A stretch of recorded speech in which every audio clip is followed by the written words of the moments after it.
Hello y'all, what's up? My name is Elizabeth and today I have another message for you all today. So this message is titled Point of View. And I titled this message because I think we all need a new different point of view of the way we see New Year's resolutions, the way we see the new year, and just in my personal life I've been realizing that I need a new point of view. So with that being said, let's jump right in. Okay, as I just said, I titled this message Point of View. So, as we get into the mindset of the new year, we have this idea of ditching the old year, especially now in 2020. A lot of people are thinking this is the worst year. Yeah, the worst year, just complete garbage. I even saw on Facebook where they talked about staying up to make sure that the old year has left. Not that the new year has come in, but the old year has left. And I kind of have a problem with this thinking, this mindset. See, the whole thing about New Year is being driven upon the negativity of the old year. And I don't think this is right. See, when it comes to the new year and a new start, our situation has not actually changed. The problems have not gone away. And a lot of times, our mindset hasn't even changed. So, with New Year's resolutions, which is very common when it comes to New Year's, a lot of times these resolutions are based upon negativity. And I don't think we should let negativity drive our motivation to change, but rather positivity should be what drives our change. So, in this passage that we'll be reading from, which is Luke 5:17 through 26, we will be seeing that the paralytic man of the story had crossed the physical barrier, while the Pharisees, the religious leaders, did not cross the spiritual barrier. So today I want to dig deeper upon this concept that the physical barriers are not really the barriers, but rather the mental barrier is a true barrier. And this will be really important when it comes to the aspect of change. But let's just dig right down into it and you'll see what I mean. So let's first read the passage. So I'm reading from the ESV version, starting with Luke 5, starting in verse 17.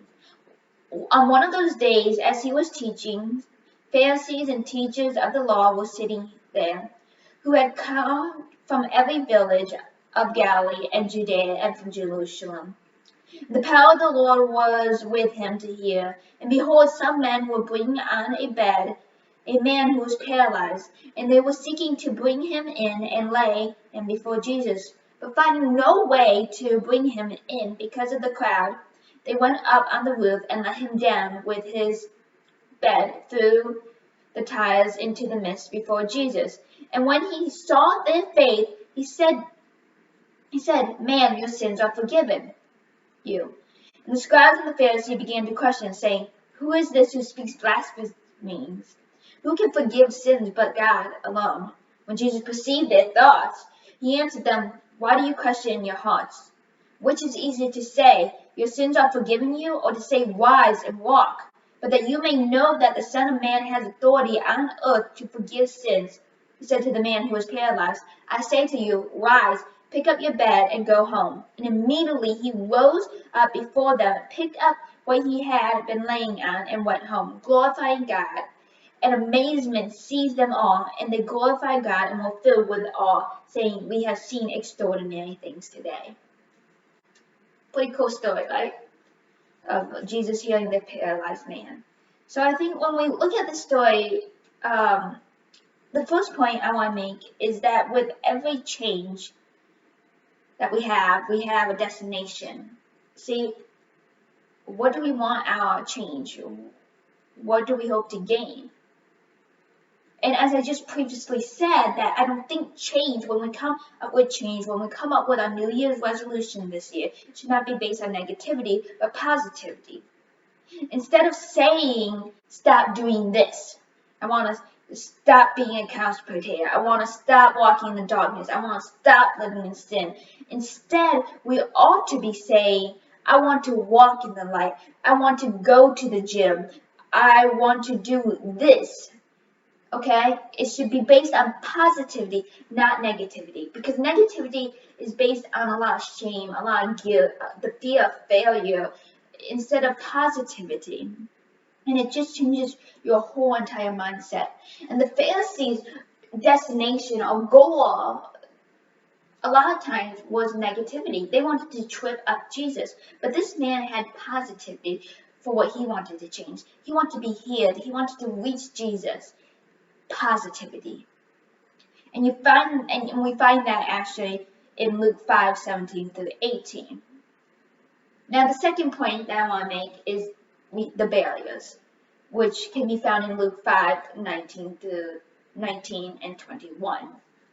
See, there's physical barriers in our lives.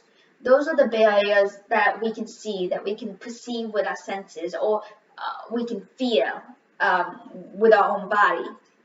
Those are friends, family, job, incomes, bodily disability, those kind of things. And the paralytic man had an obvious physical disability. He was paralyzed. He could not reach Jesus on his own physically. And then there's the mental barriers. And these mental barriers are low self-esteem, identity, worth, unbelief, pride. And the religious leaders had a lot of those things. They had pride and they had unbelief. See, I think as humans, when it comes to mental barriers, a lot of time we focus more upon the physical barriers than the mental barriers. We tend to lean toward them. We tend to identify them. So we blame our friends for peer pressure. But what's deeper down inside? What's going down deep inside? See, peer pressure is just the coding of it. I want to give this example to make it more clear, is that if someone's called to be a missionary, okay, but they don't have the money or the funds to go on and be a missionary, or the education to go and be a missionary, a lot of people say that's the problem. They don't have an education and they don't have money to get that education. But what's deeper down inside? See, I believe God has called you to be like a full-time missionary. I believe He will provide that for you. So I believe at the end of the day, what's really hindering that person is the mental barrier. It's the belief that they aren't willing to trust God to provide for them. See, with every physical barrier, I believe there's a mental barrier that is underneath that needs to be taken care of. That's the real issue. That's the heart. That's the core that needs to be uprooted and need to be revered. And a lot of times we have to push through all those physical barriers. And a lot of times we have to face those physical barriers first before we can get deeper down into it and see the mental barriers that we have. And the last point that I have is the jump, which is found in Luke 5:20 and 25. This is what I just talked about, uncovering the physical barrier to reach the mental barrier. For the paralytic man, when the physical barriers were uncovered, there was faith right there. There was no